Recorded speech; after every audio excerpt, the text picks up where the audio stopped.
guys, I'm Priya and welcome to my channel Art from Priya's Heart. In today's tutorial, I will show you how to make this beautiful pink flower art with paper.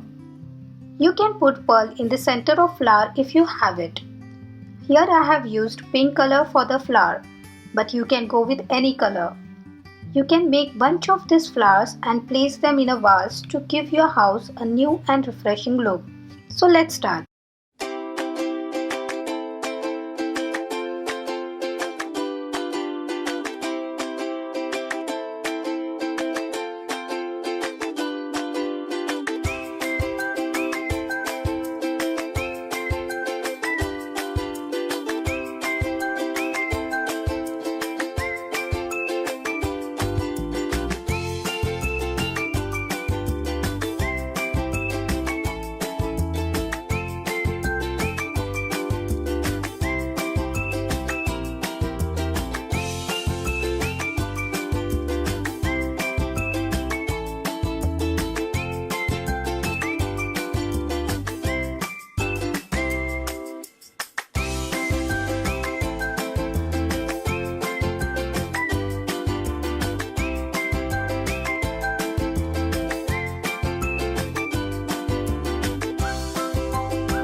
watching my video, and if you really like the video, then please like, share and subscribe my channel. Also, if you have any questions, then make sure to leave a comment below. Thank you.